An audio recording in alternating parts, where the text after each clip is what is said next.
सम number 19 read करना है, बोलो।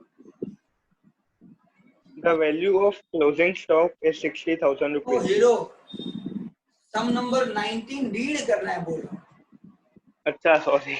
हाँ, Jay and Prafula are partners of a partnership firm, sharing P&L ratio in equal proportion. बस इतना पढ़ने के बाद हम क्या करते हैं? पहला काम कैपिटल और उसमें ना वो रेशियो लिखते हैं।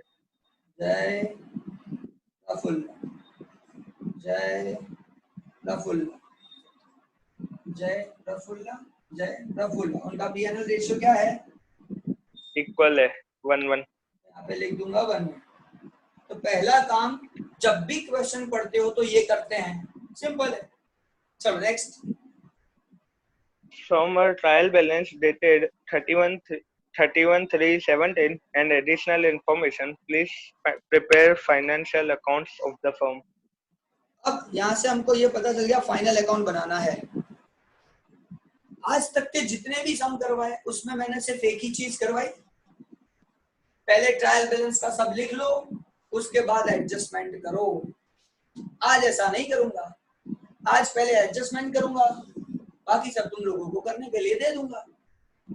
तो आज शुरू करूंगा मैं नीचे से, एडजस्टमेंट नंबर 1, बोलो।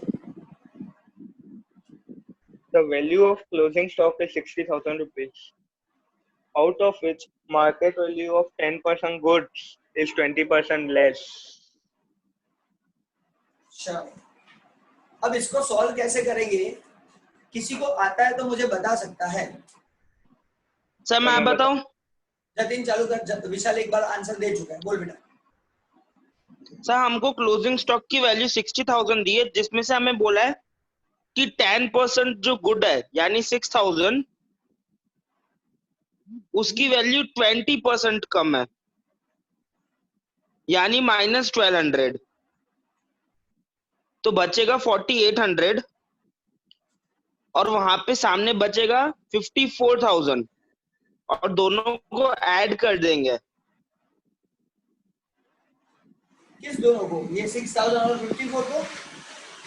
नहीं 4800 को और 54,000 को। लेकिन बेटा अभी एडजस्टमेंट खत्म नहीं हुआ है। एडजस्टमेंट पहला जो दिया है 10% के बारे में, वो इतना हो गया, अब दूसरा एडजस्टमेंट पढ़ना बाकी है। ओके, तो तेरे पास टेक्स्ट बुक नहीं है, इसका मतलब ये हुआ? नहीं है सर। तो फिर तू ऐसे ही कैसे आंसर दे सकता है? आगे बहुत सारी चीजें बाकी है। हाँ, और दूसरे में फिर हमको दूसरा और दिया है कि जो 20% गुड है। दूसरा क्या है मुझे पता है, लेकिन मुझे वो पढ़ना नहीं था ना। अभी मैंने इतना पूछा कि यहाँ पे क्या कर सकते हो, तो ये हो गया। हाँ, जिसको समझ में नहीं आया मुझे बता सकता है। ये बाकी के 54 को छोड़ दो, अभी 54 की रिक्वायरमेंट नहीं है और बहुत सारी चीजें बाकी है, फिर देखेंगे उसको।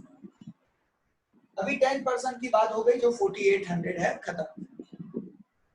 आगे विशाल रीड कर, फिर जतिन आंसर देगा। The market value of 20% goods is 10% less. Okay, बोलो जतिन।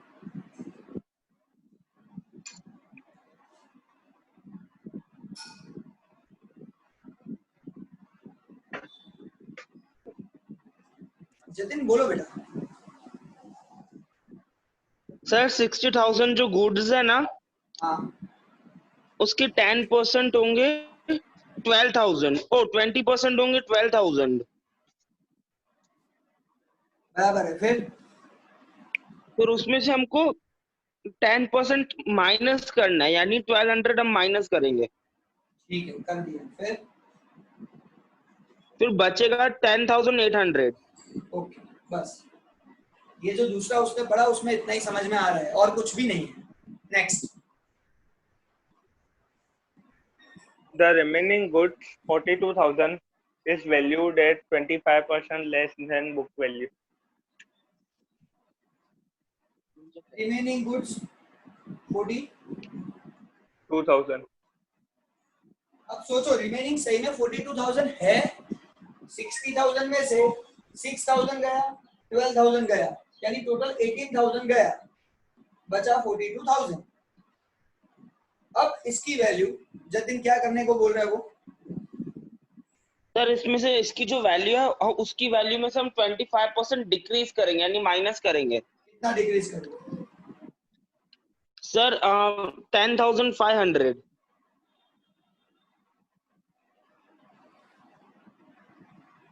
तो बचेगा 31,500।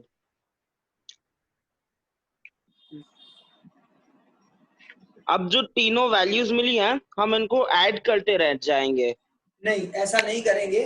उसके पहले एक रूल लगाएंगे। कौन सा रूल लगाएंगे वो बताओ। सर यही तो करेंगे। नहीं, ऐसा डायरेक्ट प्लस नहीं करते हैं, सोचते हैं पहले। सर मैं बताऊं? हाँ ध्वनित। सर जिसकी मार्केट वैल्यू और बुक वैल्यू देखने की, जिसकी वैल्यू कम हो वो प्लस करने के लिए। Yes, that is very important. ये 6000 है, ये 4800 है। ये दोनों में से कम कौन सा है? ये, तो हम ये लेंगे।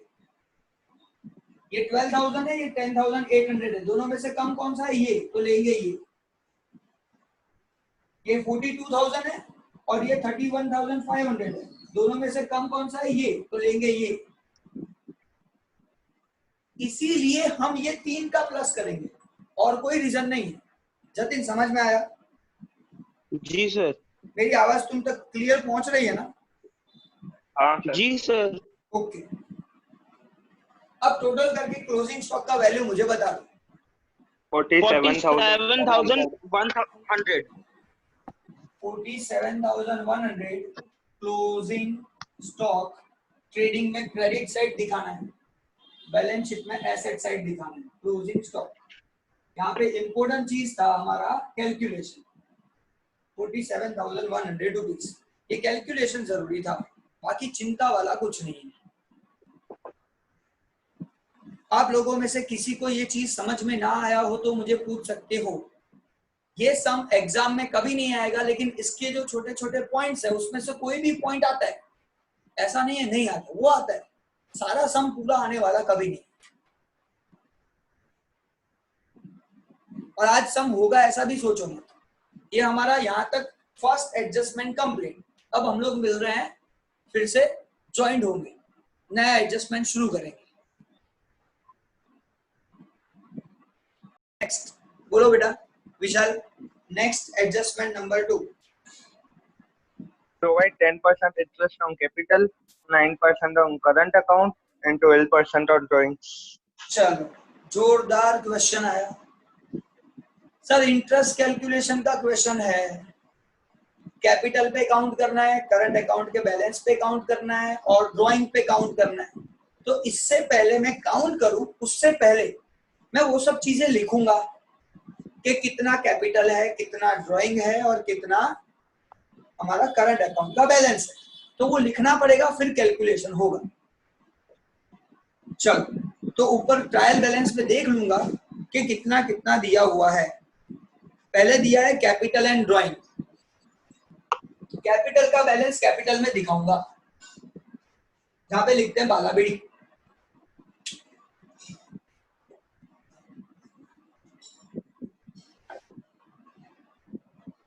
कितना बैलेंस है?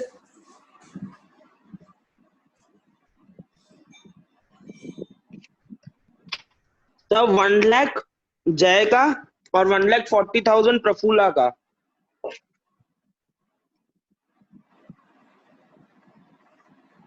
1 लाख जय, 1,40,000 प्रफुल्ल, ये मैंने लिख दिया। अच्छा, फिर मुझे लिखना है ड्राइंग। इसमें ही ड्राइंग दिया हुआ है डेबिट साइड, तो ड्राइंग लिखूंगा करंट अकाउंट में डेबिट। वो कैपिटल में नहीं लिखूंगा क्योंकि करंट अकाउंट अवेलेबल है, तो यहाँ पे लिखूंगा ड्राइंग। बोलो ड्राइंग कितना है? 12,000 सर and 12,000 और 16,000। 12,000 एंड 16,000, ये हो गया मेरा ड्राइंग। अच्छा, फिर दिया है करंट अकाउंट का ओपनिंग बैलेंस। बोलो। सर जय का डेबिट साइड में है 12,000 और प्रफुल्ला का क्रेडिट। एक मिनट, एक बात बता रहा हूँ। मैंने अभी बाला बीड़ी यहाँ लिखा है, तो यहाँ किसका है वो बताओ। प्रफुल्ला का 40,000। ठीक है, अच्छा, इसका क्रेडिट। अब डेबिट साइड की सर 4000 है। Sorry sir 4000। ठीक है, 4000 लिखा। डेबिट साइड जय 12,000। तो पहला काम ये सब चीजें लिखना है। ये लिखे बगैर तो मैं कैसे फाइंड करूं कि कितना उसका इंटरेस्ट आएगा। तो यहाँ पे एक बात क्लियर कर रहा हूं, ध्यान से सुन लो। ये लिख लिया, अब उसके बाद मैं उसका इंटरेस्ट भी लिखूंगा आप लोगों को एक्सप्लेन करने के लिए। कैलकुलेशन नहीं करूंगा, डोंट वरी, मैं कैलकुलेट करने वाला नहीं हूं अभी इंटरेस्ट, क्योंकि आगे एडजस्टमेंट ऐसा आ सकता है जो इसके रिलेटेड हो। ये बड़ा सा मैं ना अटपटा बनाया हो सकता है, तो अभी मैं कैलकुलेशन नहीं करूंगा, लेकिन इफेक्ट लिख दूंगा कहाँ कहाँ आती है। तो पहली चीज, ये कैपिटल का ओपनिंग बैलेंस है। ये कैपिटल के बैलेंस पे मुझे लिखना है इंटरेस्ट, तो यहाँ पे लिखूंगा इंटरेस्ट ऑन कैपिटल।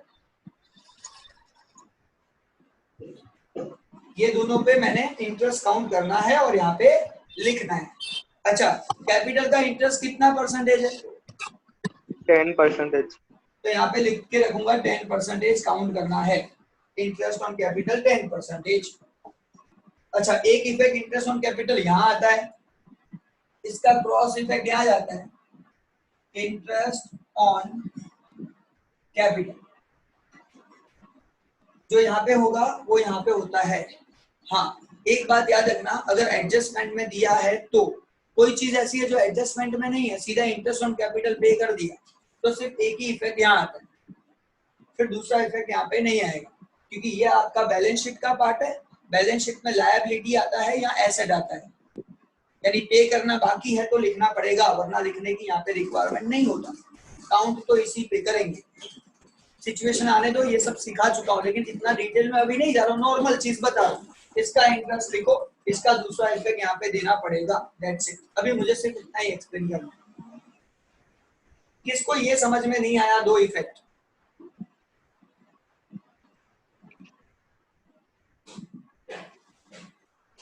ओके, इसका मतलब आपको ये चीज क्लियर हो गया।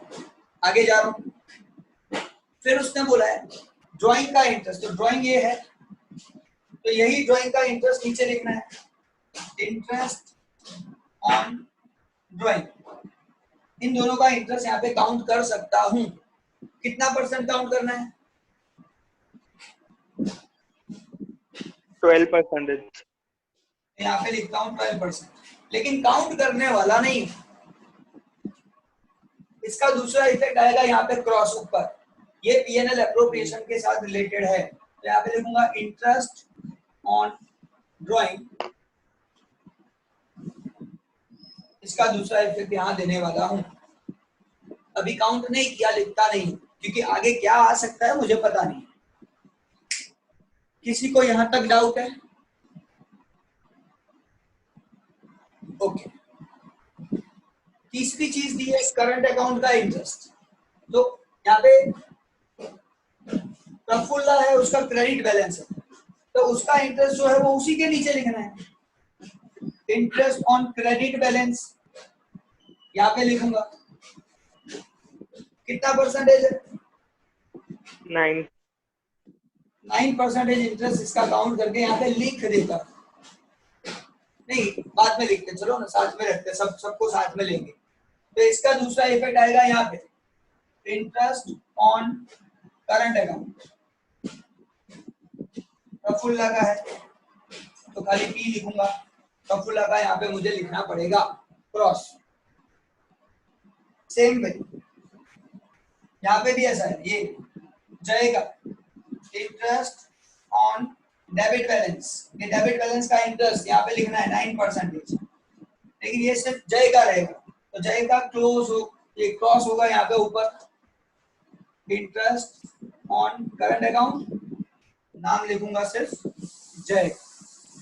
जो भी यहाँ इफेक्ट होगा वो लिखना पड़ेगा। ये सब मैं इसलिए आराम से क्लियर कर रहा हूँ कि बहुत सारे स्टूडेंट है जो यहीं पे गलती करते हैं, और ये सब में तो यही बहुत है। किसको समझ में नहीं आया कैलकुलेशन के बारे में, ये ऐसे करना है और ऐसे लिखना है, मुझे पूछ सकते हो। यहाँ पे कोई कॉन्सेप्ट नहीं सिखा रहा हूँ, सिर्फ एंट्रीज सिखा रहा हूँ, ऐसे करनी है, normal entries. Okay, very good. चलो, तो एडजस्टमेंट नंबर 3 पढ़ेंगे। Monthly salary of 700 is payable to Jay. He has withdrawn salary of 4 months, which is included in salary. ठीक है, ये क्वेश्चन से आप लोग ये जो पढ़ा एडजस्टमेंट, उससे आप लोगों को क्या समझ में आता है? क्या समझ में आता है? एंट्री कहाँ आती है नहीं पूछ रहा हूँ, क्वेश्चन मेरा ध्यान से समझना। आपको ये पढ़ने से इसका मीनिंग क्या समझ में आया, मुझे सिर्फ यही जानना है। कौन बताएगा? देखो, मुझे जतिन और विशाल से आंसर नहीं चाहिए, क्वेश्चन समझ में आएगा। दूसरे लोग, हाँ, कौन बोलेगा? ध्वनि। यस बेटा, ध्वनि बोलो। सर, इसके हिसाब से पता चलता है कि मंथली सैलरी 700 हम लोगों को पे करनी है फर्म को, जय को, और जय ने विड्रॉ की है 4 मंथ्स की सैलरी, जो कि सैलरी में ऑलरेडी इंक्लूडेड है। अच्छा, तो इसका मतलब क्या हुआ? मंथली सैलरी, यहाँ पे मैं लिखता हूँ मंथली 700 ना? हाँ, हाँ, तो 12 मंथली कितना होगा? 8400। अच्छा, ध्वनि, अब आपका कहना क्या है, इसमें से उसने कितना विड्रॉ कर चुका है? 4 मंथ्स का। हाँ, यानी 2800 लिखूं? यानी हम लोग एज अ फर्म उसको 2800 रुपीज पे कर चुके हैं। Yes. सही है ना? हाँ, कितना पे करना बाकी है? 5600। 5600 अनपेड। अब मैं आप लोगों को एक जोरदार चीज सिखाने जा रहा हूं। आप लोगों में से पहले तो पूछूंगा इसकी इफेक्ट कहाँ कैसे आएगी, मुझे सिर्फ बता दो, बाद में मैं एक्सप्लेन करके दूसरे सब लोगों को सिखाऊंगा, वो फिक्स। कौन बताने वाला है? जतिन और विशाल नहीं, ध्वनि का चालू है, ध्वनि बताना चाहती है तो बता सकती है। हाँ सर।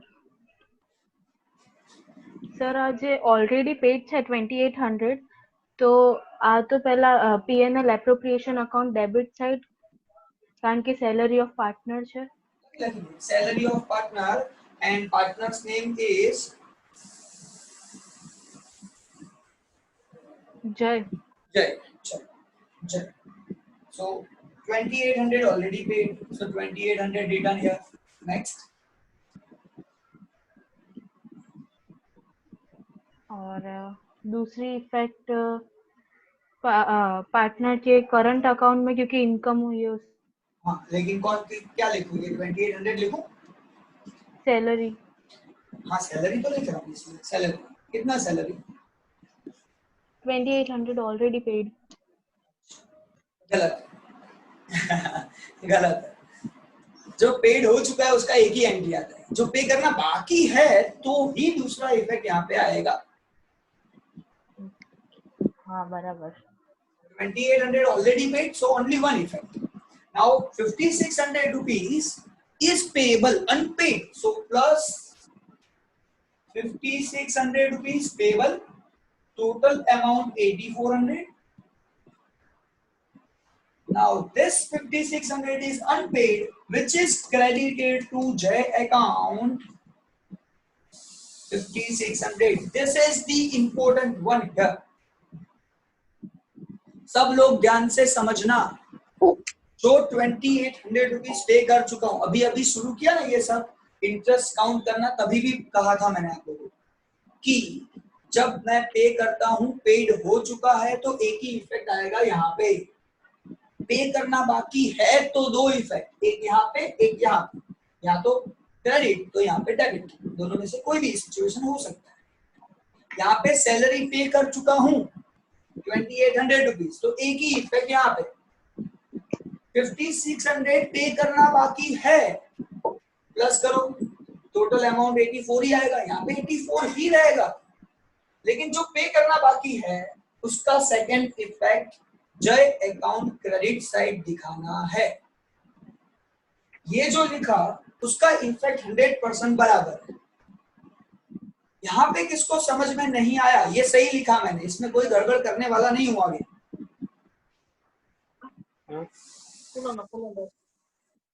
अच्छा, इसका मतलब आप लोगों को इसमें कोई डाउट नहीं है। अच्छा, कोई बता सकता है? अब ये 3 भी बता सकते हैं मुझे। ये इफेक्ट देने के बाद कुछ रह गया और कुछ ध्यान रखना पड़ेगा, जो ये पूरे अकाउंट्स में ध्यान रखना पड़ेगा। सर यहाँ पे ध्यान रखने की बात है, आप मुझे बोल सकते हैं। સર પીએનએલ અકાઉન્ટમાં સેલેરીમાં ઓલરેડી પેડ છે તો એ પ્લસ કરવું પડશે ને? ये तो अंदर છે જ, ઇન્ક્લુડેડ જ છે બેટા। સર આ વધી હા, તો જશે પછી 5600 5600 પણ થશે ને? હવે પેયેબલ છે। હવે 1 મિનિટ, સેલરી પેયેબલ તો આ રહી, પેયેબલ તો અહીંયા લખવાની ને બેટા। આ બે પેયેબલ ની ઇફેક્ટ પતી ગઈ, પેયેબલ નું કોઈ લેવા દેવા નથી। આ પીએનએલ નો પાર્ટ છે કે નહીં? હા, તો એ પેયેબલ અહીંયા લખો કે અહીંયા બીજું પ્લસ કરો। આપણે તો પાર્ટનર નું હોય તો અહીંયા લખવાનું, પાર્ટનર નું ના હોય તો અહીંયા લખવાનું। આપણો રૂલ એ છે, પાર્ટનર ની સેલરી હોય તો અહીંયા લખો, બીજાની સેલરી હોય તો અહીંયા લખો, એ આપણો રૂલ છે। હવે પાર્ટનર ની નહોતી, અરે પાર્ટનર ની સેલરી હતી એટલે મેં અહીંયા લખી નાખી, તો ત્યાં લખવાની જરૂર નથી। આ પેયેબલ ની તો બે ઇફેક્ટ પતી ગઈ। હવે સાંભળજો ધ્યાનથી, તમારી સેલરી ઉપર કેટલી આપી છે? 20 પાકું ને? 20,000 છે પેડ? ચાલો, મને દેખાતી નથી એટલે કહું છું। હા, મળી ગયું। ઇન્સ્યોરન્સ પ્રીમિયમ ની ઉપર છે સેલરી। ભાઈ સેલરી 20,000 છે એટલે ટોટલ સેલરી પેડ છે 20,000 જે તમને આપેલી છે। પણ પછી નીચે એડજસ્ટમેન્ટમાં એને એવું કીધું છે કે 2,800 રૂપીસ તો પાર્ટનરના છે, તો ભાઈ અહીંયા ના લખાય, અહીંયા 2,800 ના લખાય, ક્યાં લખાય? અહીંયા લખાય કે 2,100 રૂપીસ પાર્ટનરના આમાં ઇન્ક્લુડેડ હોય તો મારે અહીંયા લખાય નહીં, તો 2,800 રૂપીસ અહીંયા નહીં લખવાના। અહીંયા તો કેટલા લખવાના? જે અહીંયા બાકી 17,200 આ ખાસ ધ્યાન રાખવાનું, અહીંયા 20,000 લખવાના નહીં, તો 20,800 નહીં લખવાના, એટલે 17,200 અહીંયા તમે લખી શકો। પણ 2,800 તો પાર્ટનરના છે, તો પાર્ટનરના પાર્ટનરમાં લખો, અધરના અધરમાં લખો, સિમ્પલ। કોને ખબર ના પડી? સમ જોરદાર લીધો છે। આમ મેં તમને એટલે પૂછ્યું, મેં કઈ ના કરાવ્યું, તમે કીધું એક્સરસાઇઝ નથી કરાઈ, તો આમાં છેલ્લો જ સમજે જોરદાર। એના સિવાય આ કરો ને એટલે મગજના બધા તાર ખુલી જાય, અને ફાઇનલ એકાઉન્ટમાં તમારે 11 માર્ક ફિક્સ, એક માર્ક કપાય નહીં, કોઈ તાકાત જ નથી ને આનથી કઈ આમ જુદું જુદું કરીને પૂછે, બધા કોન્સેપ્ટ ક્લિયર થઈ, કોન્સેપ્ટ બધા આવી જાય। હા, વેલ્યુઝ અલગ અલગ હોઈ શકે, એની કઈ મોટી વાત નથી, કેલ્ક્યુલેશન્સમાં થોડા આગળ પાછળ થઈ શકે તો આપણે કર્યા જ છે સર। કંટાળી જાવ તો કહેજો, હું લેક્ચર બંધ કરી દઈશ, ભલે આ સમ કરાવતા મને 5 લેક્ચર લાગે, એક્સેપ્ટેડ, પણ જોરદાર થવું જોઈએ। ડાઉટ કોને છે? Okay, very good. તો સેલરી વાળો adjustment complete. Next adjustment, Prafula has introduced additional capital of 20,000 on 1117. જોયું? મજા નહીં ભાઈ વાત। प्रफुल्ला कैपिटल इंट्रोड्यूस करी थी, कई तारीख है? 1/1/17 है, 1117। अब सोचने जैसी बात है, अगर मैंने यहाँ पे कैपिटल पे इंटरेस्ट काउंट कर दिया होता तो ये इंटरेस्ट कैलकुलेशन गलत होता, और इसीलिए मैंने ये बड़ा सम देख के ही छोड़ दिया, तो छोड़ो यार, कुछ ना कुछ आगे जाके डाल देंगे तो लोचा हो जाएगा। यानी ये जो 20,000 रुपीज है वो 1117 को लाई थी, यहाँ पे है 1,40,000 प्रफुल्ला थे, तो पहले से 140 नहीं थे, 1117 को वो 20,000 लाई थी, तो यहाँ पे जो पहले थे वो कितने थे? 120। हाँ, ये 140 नहीं थे, बाला बीड़ी में 120 थे, और 20,000 ड्यूरिंग द ईयर लाए, तो 20,000 बीच में लाई थी वो। सर तो इसमें ऐसी भी मिस्टेक हो सकती है ना, कोई है ना पहले ही 140 लिखे प्लस एडिशनल कैपिटल 20,000 कर देवे। अगर ऐसा किया तो फिर सम गलत।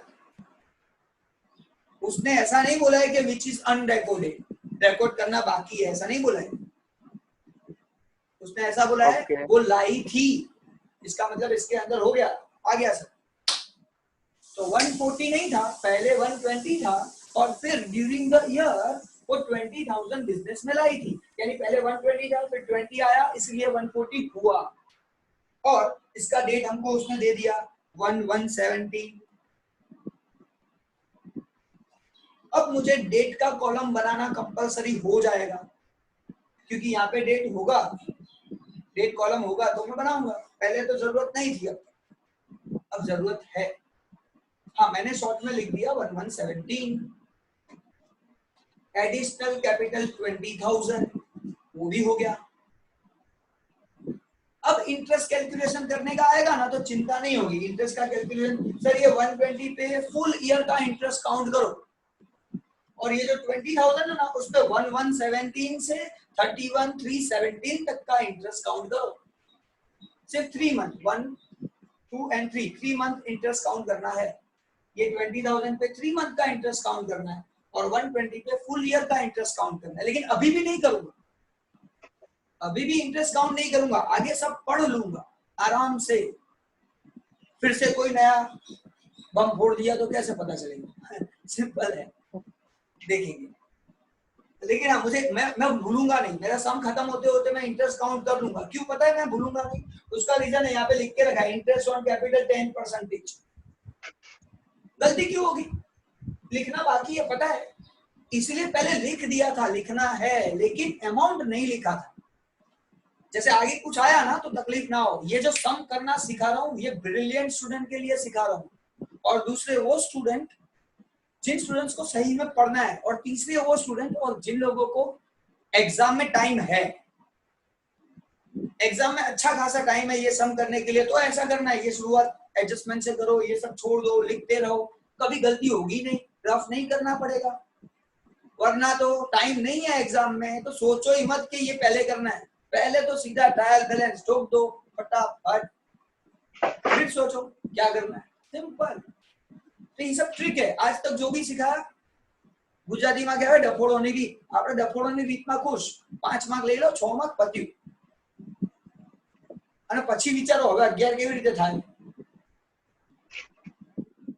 आज जो सिखा रहा हूँ 100% 11 ही लेने, एक भी मिस्टेक के बिगड़ तो पहले एडजस्टमेंट पढ़ो। जैसे जैसे मैंने छोड़ा जगह को, वैसे वैसे जगह छोड़ते छोड़ते सम करो, कभी रफ नहीं करना पड़ेगा, simple.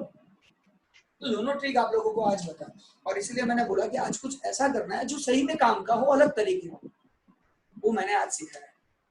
Next, Jay has withdrawn 1,000 per month on the last date of each month. Prafula has withdrawn on 1/10/16. देखो आ गए ना सब डेट के अंदर। अब जय के बारे में बोला कि वो 1,000 एवरी मंथ एंड विड्रॉ करता है। अब सोचो अगर मैंने यहाँ पे इंटरेस्ट ऑन ड्राइंग 12% काउंट कर लिया होता तो गलत होता।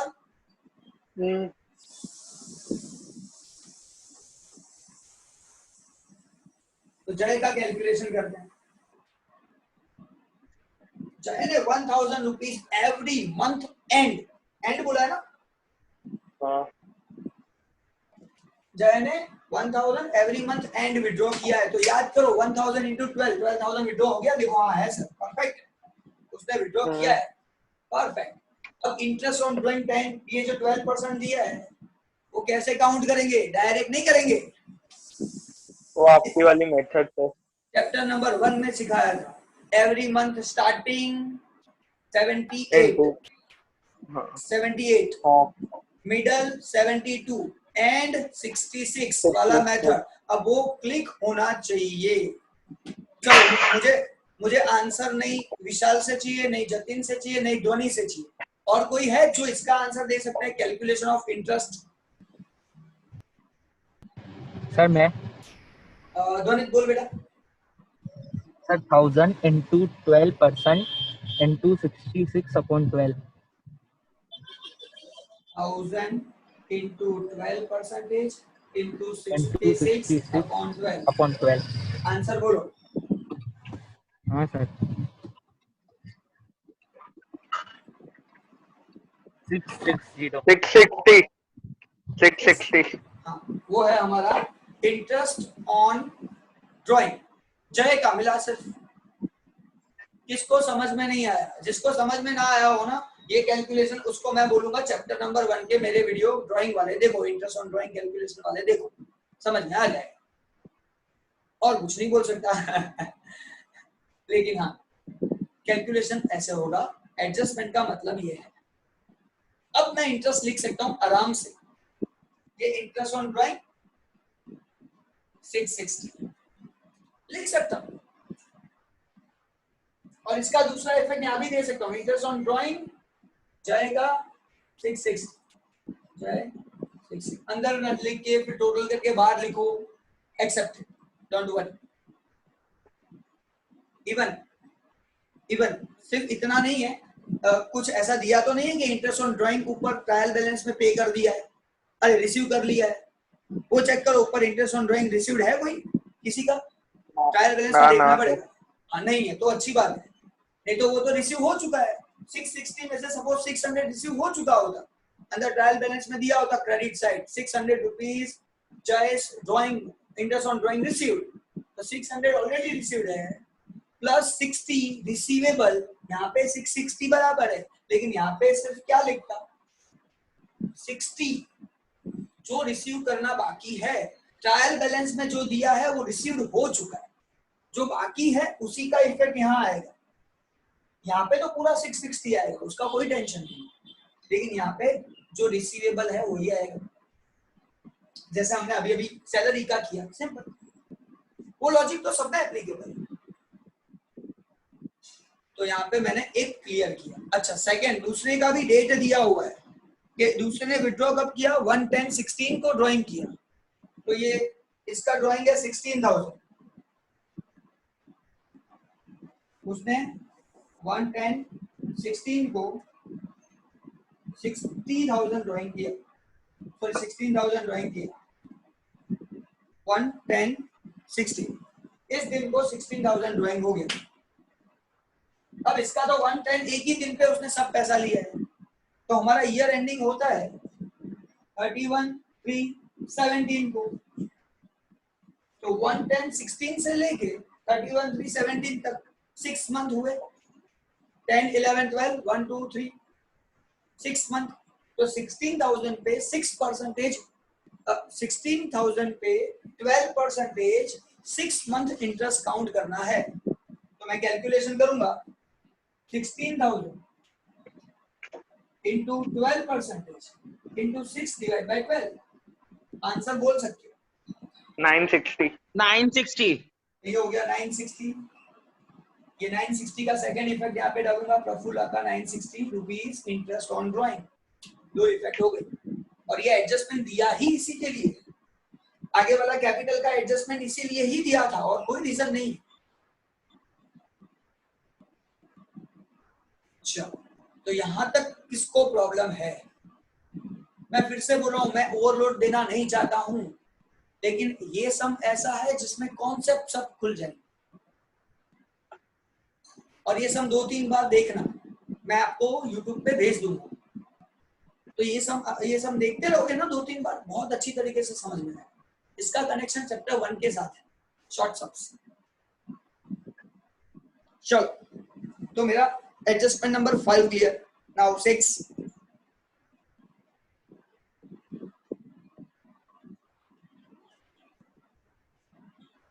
एडजस्टमेंट नंबर 6 बेटा।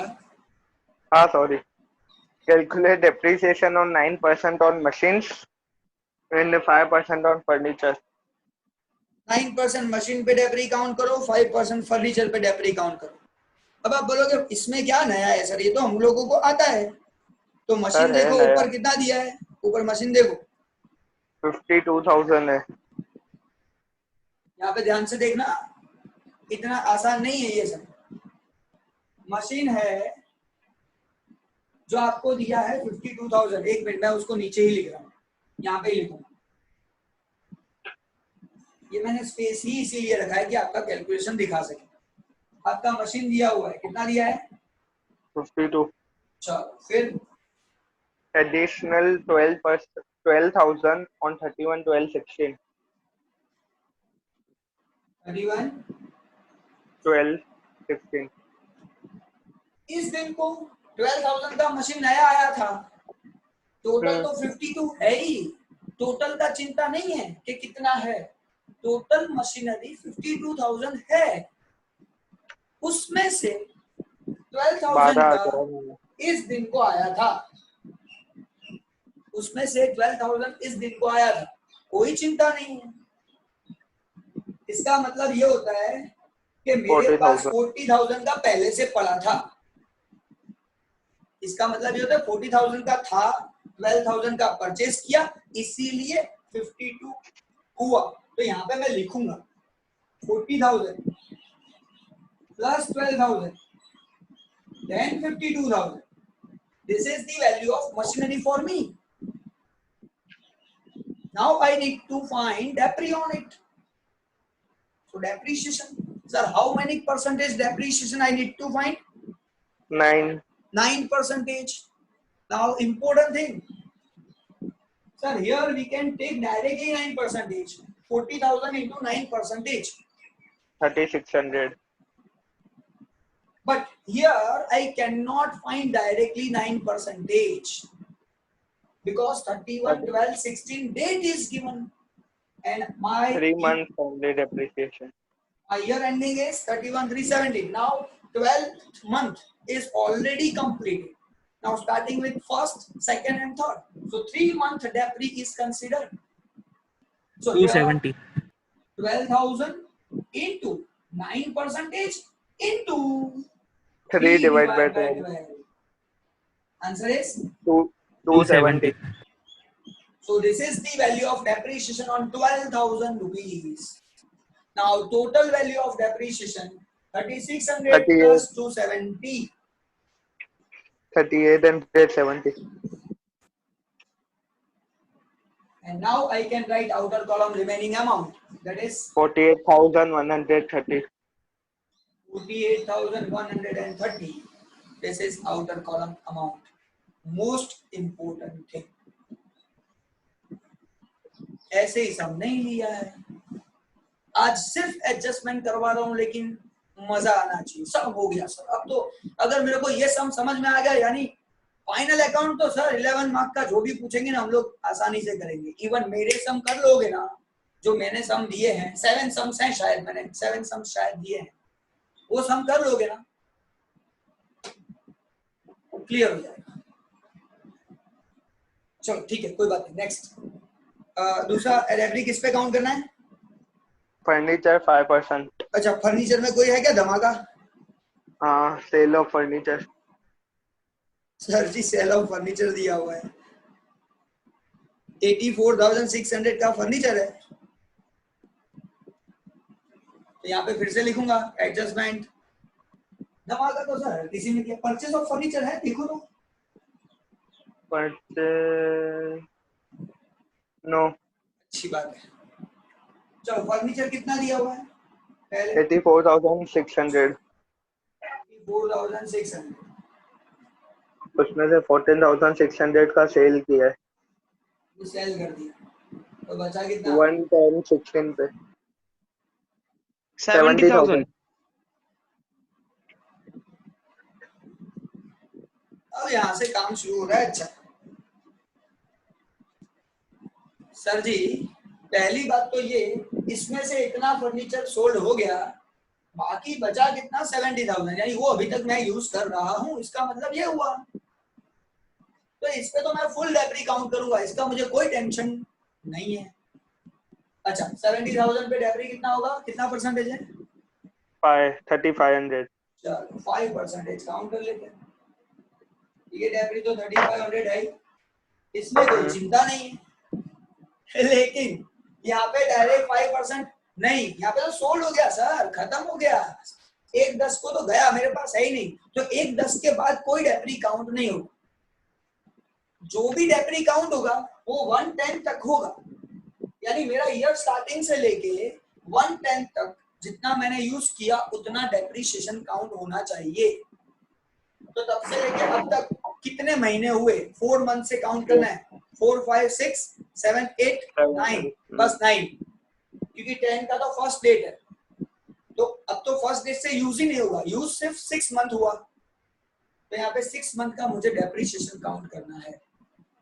तो 14,600 365 rupees. into 5% into 6 divided by 12, good, 365. ये होगा डेप्रिसिएशन, ये होगा मेरा डेप्रिसिएशन। अब एक बात बता देता हूँ, लिखने के लिए आप लोग 2-3 तरीके से लिख सकते हो। सिंपल कैलकुलेशन दिखा रहा हूं, जैसे आप लोगों को तकलीफ कम हो। तो पहले तो मैं यहाँ पे लिख देता हूँ फर्नीचर 84,600, उसमें से मैंने सेल कर दिया 14,600, जो भी अमाउंट आया, ये क्लोजिंग स्टॉक को रखो साइड में, नीचे ले जाते, चलो 47,100 था ना समथिंग, तो क्लोजिंग स्टॉक यहाँ पे लिखा। चलो यहाँ पे जो वैल्यू आया मेरा वो है 70,000, इसमें से डेप्रिसिएट यही माइनस करूंगा 3,500, समझो मेरी बात को, इजीली खत्म करते हैं। 3,500 है, कॉन्सेप्ट को मारो गोली, ये हो गया माइनस, बोलो कितना आया? 66,500. चलो सर जी, ये काम हो गया मेरा बैलेंस शीट का। अब ज्यादा मत सोचो, डेप्री टोटल कितना है? 3865. ठीक है, तो यहाँ पे लिख दो डेप्री 3865 डेप्री ऑन फर्नीचर। सेकंड इफेक्ट आपको पता है, जैसे ये डेप्री का दूसरा इफेक्ट भी देते हैं, वैसे इसका भी दूसरा इफेक्ट देंगे, तब ध्यान रखना है टोटल डेप्री लिखना है। तो फिर ये सब ये अरे 14,600 पूरा का पूरा माइनस कर दिया, उसमें डेप्री भी आ गया, सोल्ड भी आ गया, सब आ गया, इसलिए फिर से नहीं करना, खत्म बात। ज्यादा सोचोगे कंफ्यूज होगे, टेंशन नहीं लेना है। हाँ, सिखा दिया, कॉन्सेप्चुअली क्लियर है कि इतना डेप्री काउंट होना चाहिए, उसमें लॉस प्रॉफिट सब हो सकता है, लेकिन ऐसा कुछ थोड़ी दिया है, दिया होता तो मैं कुछ करता। क्या लिखा हुआ है? ना सर, बस कुछ भी नहीं है। चलो अच्छी बात है, नेक्स्ट बोलो। चलो Prafula has withdrawn goods of 2,000 on 1/12/16, which is recorded in sales book of at 2,400. तो अभी तो ड्राइंग में तो और धमाका बात ये है एक तो ड्राइंग का इंटरेस्ट काउंट कर लिया प्रफुल्ला का, ये 16,000 पे इतना इंटरेस्ट था, अब नया इंटरेस्ट आने वाला है, इंटरेस्ट के साथ साथ वो ले गई वो भी लिखना पड़ेगा, गलत लिख दिया 24 में वो भी लिखना पड़ेगा, बहुत सारी चीज, 4 इफेक्ट्स आएगी। 2 एडजस्टमेंट है ना, इनडायरेक्टली 2 एडजस्टमेंट, एक तो सही है नहीं लिखा उसका एडजस्टमेंट, जो गलत किया उसको करेक्ट करने का एडजस्टमेंट, तो 2 एडजस्टमेंट। आप बोलोगे सर एक एडजस्टमेंट की 4 इफेक्ट, नहीं है बेटा, इसमें एक में 2 डाले हुए हैं, सिंपल, देखते हैं हो जाएगा, कोई चिंता की बात नहीं है। तो प्रफुल्ला ने 1/12/16 को विड्रॉ किया, 1/12/16 को कितना विड्रॉ किया? 2,000. चल सर, तो पहली बात तो मैंने ये लिखा नहीं है, दूसरा बात मैं पढ़ता हूँ, ये लिखा नहीं, तो ड्राइंग आया, लिखो ड्राइंग, ये प्रफुल्ला का यहाँ पे additional drawing 2,000 rupees, 2,000 rupees drawing. अच्छा रुपीज है क्या है? गुड्स, तो सेल्स में से माइनस होगा, अरे परचेज में से माइनस होगा, purchase minus withdraw for personal use, लिखा है कि एडजस्टमेंट इफेक्ट हो गया, ऐसा तो नहीं लिखा है ना, which is recorded in sales book at rupees 2,400, नहीं लिखा है, तो हम लोगों को परचेज में से माइनस करना है, विड्रॉ फॉर पर्सनल यूज, कितना माइनस करूंगा? 2,000 रुपीज। किसको समझ में नहीं आ रहा है बोल सकते हो मुझे? सर ड्राइंग डेबिट से, goods taken, goods gone by any way, purchase में से माइनस करो, डिडक्टेड फ्रॉम परचेज, ये रूल्स है जो हम लोग पढ़ चुके हैं। तो 2 इफेक्ट इसका हो गया जो सही करना है, इसके साथ साथ कैलकुलेशन कर लो इंटरेस्ट वाला, ये 12% इंटरेस्ट काउंट करना है, तो इसका 12% कितने महीने का? 31/3/17 तक, 60 रुपीज खाली 4 month, 12 4 month. Sorry 12 1 2 and 3 12 month count करना है, यहाँ से लेके यहाँ तक वो लेगी, तो 4 हाँ मंथ तो का 80 इंटरेस्ट काउंट रुपीज। होगा, 4 डिवाइड बाय 12, 80 रुपीज आया। हाँ 80 रुपीज यानी ये जो इंटरेस्ट। ओके, तो हमारा काम जो है 80 रुपीज इंटरेस्ट एक्स्ट्रा आया, तो ये जो 80 रुपीज है ये 960 में 80 प्लस करना पड़ेगा, और यहाँ पे भी 960 में 80 प्लस करके लिखना पड़ेगा। कितना होगा? 1040। 1040, यहाँ पे भी हो जाएगा 1040। ये था इम्पोर्टेंट चीज। और जिसके पास ओल्ड बुक है ना, शायद बुक में गलती की हुई है, इसका इंटरेस्ट काउंट ही नहीं किया है। टेंशन मत लेना, हमको करना है, हमको करना है, that is the correct concept.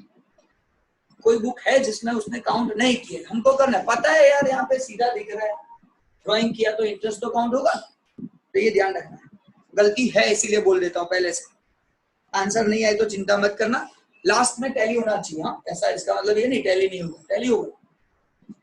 तो एक हो गया यहाँ पे माइनस, दूसरा हो गया ड्राइंग में लिखा, ड्राइंग की वजह से इंटरेस्ट में चेंज हुआ, अपना काम हो गया। दूसरा चीज उसने दिया है कि गलती से सेल्स में डाल दिया 2400। अब सिंपल है सर, सेल्स में डाला होगा तो सेल्स में भी सी भी माइनस करूंगा। अब लिखूंगा sales minus wrongly recorded 2400, 2400 wrongly recorded minus करूंगा। एक इफेक्ट ये। अब सर दूसरा इफेक्ट, जब मैं सेल्स करता हूं तो सोचता हूं किसी से पैसा लेना है। अब पैसा लेने की बात आती है तो वो मेरा डेटर्स होगा, तो डेटर्स में से भी माइनस होगा। जो भी डेटर्स हो उसमें से माइनस करना पड़ेगा wrongly recorded 2400 rupees. Most IMP point ये भी है। कोई डाउट है तो पूछ सकते हो। ओके, गोइंग अहेड, नेक्स्ट बेटा। One debtor of 2400 become insolvent and 40 paise per rupee dividend is received. लो, ये भी चैन से नहीं बैठते, क्या करें। हाँ, हम लोगों को सिर्फ एक ही चीज करनी है, यहाँ पे चिंता नहीं करनी है। क्यों पता है? बैड डेट रिजर्व नहीं है, डिस्काउंट रिजर्व नहीं है, आगे एडजस्टमेंट है ही नहीं, तो वो उसने हार्ड की जगह पे इजी कर दिया काम। 2400 रुपीज मिलने वाले नहीं है, ऐसा उसने बोला।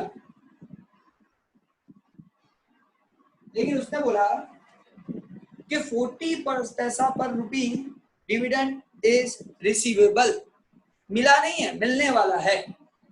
इसका मतलब कितना नहीं मिलने वाला है?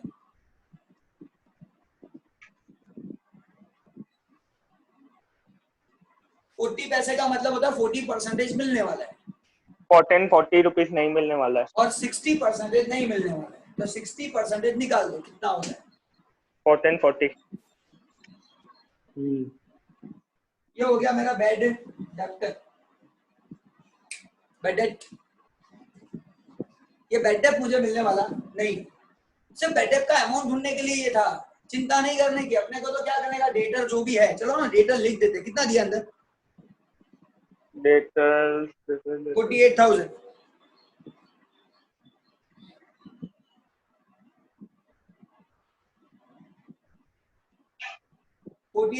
डेटर्स दिया है, उसमें से रॉन्गली रिकॉर्डेड माइनस करना है, इसके साथ साथ ये बैड डेट भी माइनस करना है, और आउटर कॉलम में लिख देना ये बैड डेट 14, और आउटर कॉलम में मुझे चीज लिखनी है। चिंता करना start. Now same sum number 19, hidden adjustment. Now my first question to Khushi. Khushi, मुझे आंसर देना है बेटा। हाँ सर। हाँ, हिडन एडजस्टमेंट को ओपन करना हो तो कौन से 4 क्वेश्चन पूछे जाते हैं? ब्रैकेट, ડેટ આપી હોય તો અને પાર્ટનરનું નામ હોય તો પર્સન્ટેજ અને પાર્ટનરનું નામ ના હોય, પાર્ટનરનું લોન હોય. હા સોરી પાર્ટનર ખાસ છે પાર્ટનરની લોન પહેલા જ બતાવી દેવાનું. બેલેન્સ શીટમાં લાયબિલિટી સાइड એટલે ક્રેડિટ બેલેન્સ હોવું જોઈએ. अगर क्रेडिट बैलेंस है, पार्टनर लोन का क्रेडिट बैलेंस दिया हुआ है, यानी मान लेना वहां पे हिडन एडजस्टमेंट होगा ही, 100% होगा. तो पहले तो इसको ही खत्म करो, देख लेते हैं पार्टनर का लोन है क्या. किसी को दिख रहा है तो बता दो फटाफट.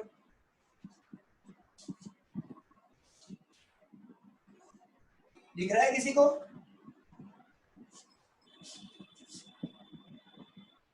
ब्लर हो गया.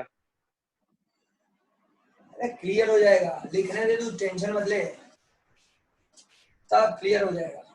पीछे अकाउंट भी बना देते हैं.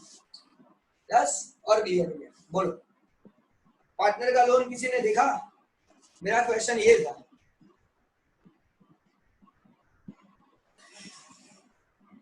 लोग कोई बोल ही नहीं रहे क्या यार. टेक्स्ट बुक में लिखा हुआ है, ट्रायल बैलेंस में दिया हुआ है. हाँ उर्वी बेटा सर बोलो. ये रहा. एक मिनट उर्वी उर्वी उर्वी नहीं, तू ये रहा दिखाएगा तो मेरे को थोड़ी दिखेगा. उर्वी बेटा बोलो. यस सर देख कितना है? 20,000 ओके 20,000 पार्टनर लोन. और वो भी इम्पोर्टेंट चीज है, क्रेडिट ही है. क्रेडिट साइड दिया है तो ही काम का है, वरना नहीं है. हाँ सर, क्रेडिट साइड दिया हुआ है 20,000. परफेक्ट. अब उर्वी के अलावा देखो, उर्वी, ध्वनि, विशाल आंसर नहीं देंगे. ध्वनित भी आंसर नहीं देगा, शायद ध्वनित को भी पता है, ये पता है. उसके अलावा मुझे आंसर चाहिए कि कितना परसेंटेज इंटरेस्ट काउंट करूं इस पे और उसका कैलकुलेशन कैसे करूं, सिखाओ.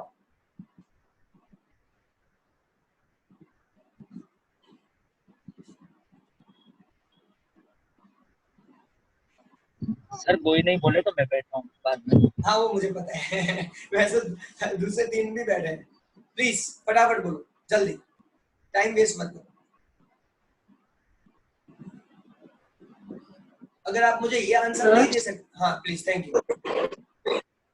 સર એટલે કયો સમજો લાસ્ટ લેક્ચર ઓકે, સમ તો સાઈડમાં રહ્યો, મને એટલી ખબર પડે છે કે આ પાર્ટનરની લોન છે અને આ પાર્ટનરની લોનનું ઇન્ટરેસ્ટ કાઉન્ટ કરવાનું છે. એમાં કોઈ બી સમ હોય, મેથડ સેમ જ હોય.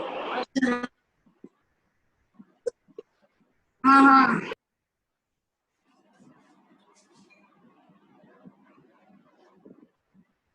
બોલ. हाँ हाँ नहीं, आंसर बोल फटाफट नुपुर. भाई तारी आंगળી भी જોઈ લઈએ થોડી કેવી થઈ છે. તો નીકાળી દીધી હવે. अच्छा એવું, એટલે ખાલી ગપ્પા મારતી હતી. ના સર સાચે ગઈ હતી હમ. પણ નતું ભાવતું એમ, ગરમી બહુ હતી ને. अब चलो भाई आंसर बोल फटाफट. નહીં ખબર. आराम चालू लो, भणवान छोड़ दो. चल ध्वनि ध्वनि चालू कर. સર વિચારી ध्वनि फटाफट चालू कर, छोड़, टाइम नहीं बगाड़ो. हमें टाइम. हाँ सर. बोल बेटा.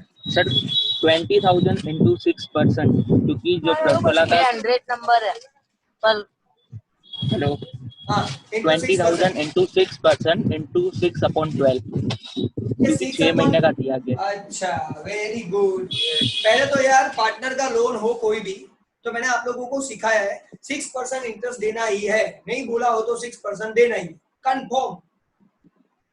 तो 20,000 लोन है, 6% काउंट कर लिया. अच्छा ये 6% तो 1 साल का होता है. अब यहाँ पे क्या सिचुएशन है, 110 को लोन लिया है तो 110 से लेके 31, 3, 16 तक, सॉरी 17 तक, 10, 11, 12, 1, 2 and 3, 6 मंथ मुझे काउंट करना है. तो 6 डिवाइड बाय 12, ये हो गया मेरा पूरा काम. खत्म बात, चिंता ही नहीं करनी. तो 20,000 into 6% into 6/12, ये हो गया interest on loan given by पट. चलो कितना परसेंट क्या हुआ, कैलकुलेशन करके बता दो. 600. 600 ये हो गया मेरा इंटरेस्ट ऑन लोन. चलो इसका दो इफेक्ट. मुझे बताना है, कोई है? एक मिनट पहले सब लोग चुप हो जाओ, विशाल चुप हो जाओ, ध्वनि चुप, पूर्वी चुप, ध्वनित चुप। इसके अलावा कोई? इंटरेस्ट ऑन लोन कहाँ लिखूं?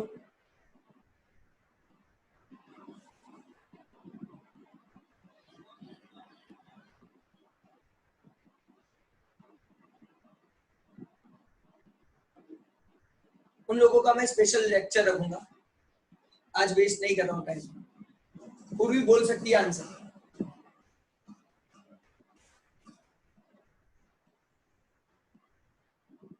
पूर्वी आंसर बोल सकते हो?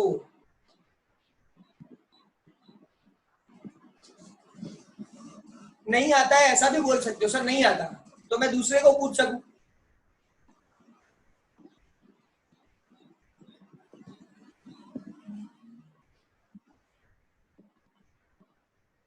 बोलो ध्वनि, अपना चालू था ना काम, अपने शुरू कर देते। बोलो सर रुको।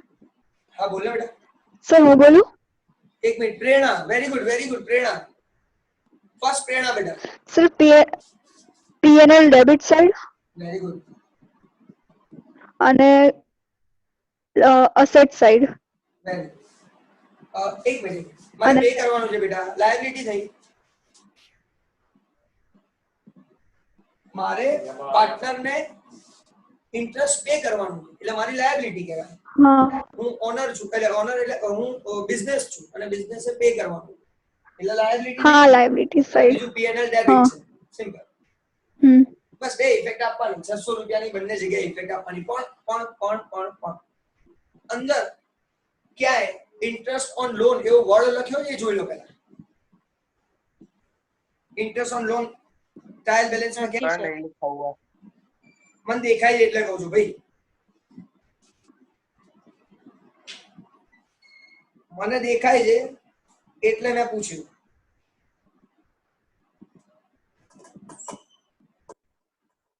આ સમય એમને નહીં લીધો. એક મિનિટ, સોરી, હું બીજો સમજાવું છું. સોરી સ્ટુડન્ટ, हाँ હું બીજો સમજાવું છું. પાનું ફરી ગયું, આમ તમારી જોડે વાત કરવા હોય એકનું બીજું પાનું દેખાયું, એટલે ઇન્ટરેસ્ટ ઓન લોન દેખાયું 400 રૂપિયા. એ નથી. તો ઓકે, તમે બધા સાચા. પતિ બે ઇફેક્ટ આપો, સંપત્તિ આપી હોય તો શું કરવાનું હોય? એ પેઇડ છે ઓલરેડી. સપોઝ 400 રૂપિયા પેઇડ હોય એટલે 200 રૂપિયા પે કરવાનું બાકી છે, એવું આપણને ખબર પડવી જોઈએ. એટલે આપણે P&L account debit side 400 paid plus 200 payable, 600 રૂપિયા લખવાના પીએનએલ ડેબિટ. પણ જ્યારે લાયબિલિટીમાં લખો ને તો 200 પેએબલ ની જ ઇફેક્ટ આપવાની, બીજી ઇફેક્ટ આપવાની જરૂર નથી. આવું હોય ધ્યાન રાખવું પડશે. ચલો છોકરા, વેરી ગુડ. તો મારો એક ક્વેશ્ચન પતી ગયો, એટલે પાર્ટનર લોન ને કરી દઈએ ક્રોસ. હવે આને જોવા જરૂર નહીં, પાર્ટનર ની લોન ક્રેડિટ હોય તો જ જોવાનું, ક્રેડિટ સાઈડ હોવું જોઈએ ટ્રાયલ બેલેન્સ અથવા બેલેન્સ શીટમાં લાયબિલિટી સાઈડ હોવું જોઈએ. હવે બ્રેકેટ જોઈએ કે બ્રેકેટ બીજા બધા દેખાય છે. હા સર, એક પહેલું બ્રેકેટ છે ગુડ સ્ટોક 1460. સર એ તો ઓપનિંગ સ્ટોક કહેવાય, ટ્રેડિંગ એકાઉન્ટ ડેબિટ, પતી ગઈ વાત, ચિંતા જ નહીં કરવાની, નોર્મલ વસ્તુ. ભાઈ રેન્ટ આપ્યો છે અપ ટુ ફેબ્રુઆરી 2017. ચલો કોણ સમજાવશે? જેને બી આવડતું હોય બધામાંથી કોઈ બી સમજાવો. सर मैं बोलूं? सर मैं बोलूं? बोल. सर 22,000 है, ये 11 मंथ्स का दिया हुआ है, तो 22 डिवाइड बाय 11 पे जितना एक में तो 2,000 होगा, तो वो आउटस्टैंडिंग चला जाएगा. एक लायबिलिटी, एक पीएनएल डेबिट. परफेक्ट. अब जिनको नहीं आता उन लोगों को मैं एक्सप्लेन करता हूँ, ध्यान से सुन लो. यहाँ पे फरवरी मंथ तक का मैंने पेमेंट किया है, इसका मतलब मार्च का पेमेंट करना बाकी है. सिंपल, क्योंकि हमारा साल खत्म हो रहा है मार्च में, तो मार्च का पेमेंट करना बाकी. इसका मतलब ये 22,000 जो अंदर दिया हुआ है वो 22,000 11 मंथ का पेमेंट है. टोटल 12 मंथ का होता है, उसमें से 11 मंथ का पेमेंट हो चुका है, क्योंकि फरवरी तक का पेमेंट हो चुका है. अब 22,000 वो 11 मंथ का है, तो डिवाइड बाय 11 करूंगा तो 1 मंथ का मुझे मिल जाएगा 2,000 रुपीज. इसका मतलब 2,000 रुपीज एक महीने का मेरा खर्चा है. और यहाँ पे कितने महीने का बाकी है सर? एक ही महीने का बाकी है, मार्च का. इसका मतलब वो पेबल है, मुझे पे करना बाकी है, मेरा लायबिलिटी है, तो एक इफेक्ट आएगा लायबिलिटी में और एक इफेक्ट आएगा पीएनएल डेबिट में, क्योंकि रेंट है, रेंट मुझे पे करना बाकी है, मेरा एक्सपेंस है, तो पीएनएल में डेबिट साइड दिखाना है 2000 रुपीज पेएबल और लायबिलिटी में दिखाना है 2000 रुपीज पेएबल। दो इफेक्ट हो गया, हिडन एडजस्टमेंट इसे बोलते हैं। जिसको समझ में नहीं आया पूछ सकते हो। ओके, नेक्स्ट ब्रैकेट है सेल ऑफ फर्नीचर, जिसके बारे में हम लोग बात कर चुके हैं, करने की जरूरत नहीं है। अब आता है इंश्योरेंस प्रीमियम के साथ ब्रैकेट दिया हुआ है, including 3600 for the year ending 3617। खास ध्यान रखना है, माफ करता हूं एक्सप्लेन करने की, और ये चीज हो चुका है, ये तो सिर्फ रिपीटेशन होगा ये चीज। है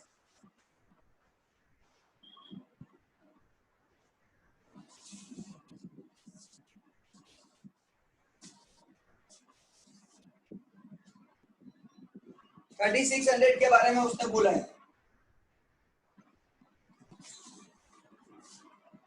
3617।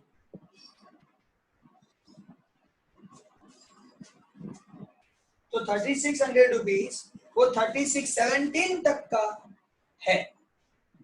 अब मेरा ईयर एंडिंग इससे पहले हो रहा है कि बाद में हो रहा है वो देखना है।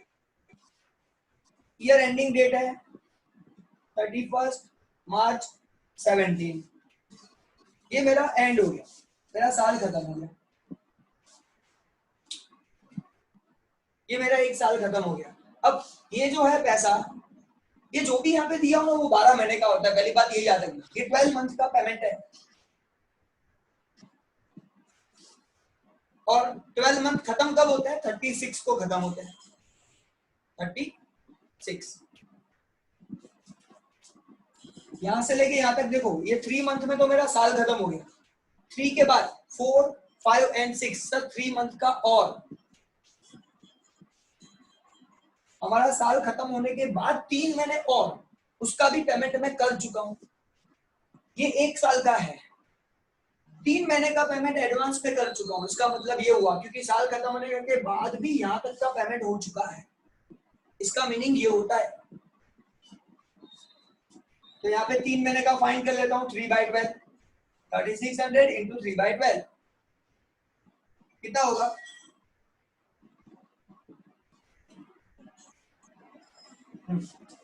पूरा बराबर है 900 रुपीज। हाँ ठीक है, तो 900 रुपीज में एडवांस पेमेंट कर चुका हूँ, इतना मुझे पता चला ये एडजस्टमेंट से, और कुछ पता नहीं चला। अब सिंपल है, कोई भी चीज अगर मैं एडवांस में दे चुका हूँ इसका मतलब वो मेरी एसेट है, तो एक इफेक्ट आएगा 900 का asset side, advance insurance paid 900 rupees. Second thing, PNL account debit side insurance total लिखूंगा। टोटल इंश्योरेंस कितना दिया हुआ है बाहर? 5700 रुपीज। टोटल इंश्योरेंस लिखूंगा 5700, उसमें से 900 माइनस कर दूंगा क्योंकि वो साल का नहीं। माइनस 900, आउटर कॉलम जो भी आता है लिखो, पीएनएल डेबिट, ये आपको खुद करना रहेगा। नहीं समझ में आया तो मुझे पूछ सकते हो। और एक बात बता रहा हूं, ध्यान से सुन लेना, लास्ट लेक्चर्स 3 जो मैंने लिए थे अलग अलग स्लॉट में, और आज जो ले रहा हूं, ये सब मिला के एक लेक्चर जो बना के दूंगा ना, वो लेक्चर आपके लिए याद रखना।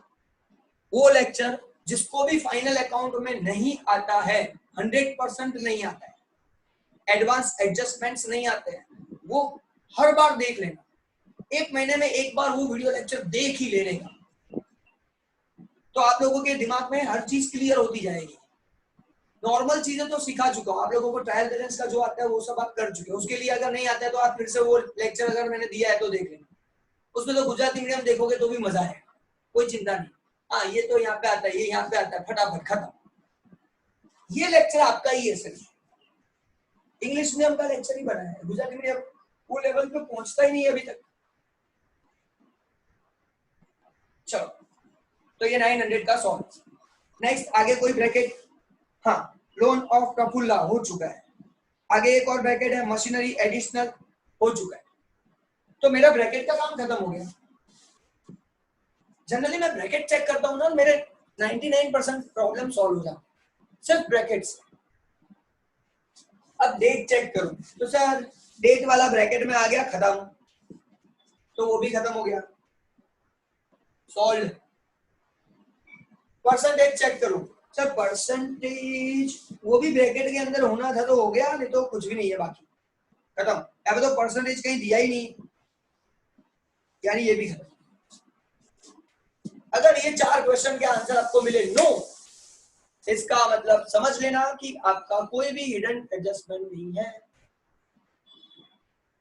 अब सब कुछ खत्म हो चुका है, रिमेनिंग चीजें कैसे लिखना है वो आप लोगों को आता है, मैं एक्सप्लेनेशन नहीं दूंगा। तो हमारा यहाँ पे सम, हमारा यहाँ पे ये जो सम है वो खत्म हो रहा है। हाँ बेटा बोलो। સર આપણે જે ફર્નિચર વાળું હતું એમાં 365 એ જે સેલ કર્યું એ ફર્નિચરનું ડેપ્રિસિએશન હતું, તો એ કાઉન્ટ આપણે પીએનએલ અકાઉન્ટમાં એટલે ફર્નિચરમાં પછી એડ કરીને જ લખ્યું હતું ને? તો જે સેલ કર્યું હતું એ એડ કર્યું હતું ને?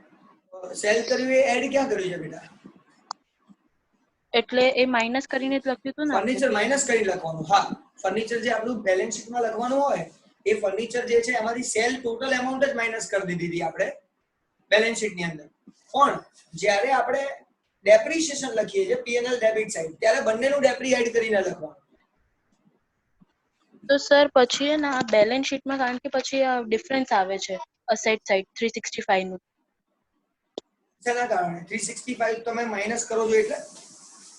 એટલે ઓલું જે પહેલાની ફર્નિચર સેલ કરી એનું આપણે એડ નતું કર્યું ને ત્યાં, એટલે 365 નું એરર આવે છે। એક મિનિટ, હું છે ને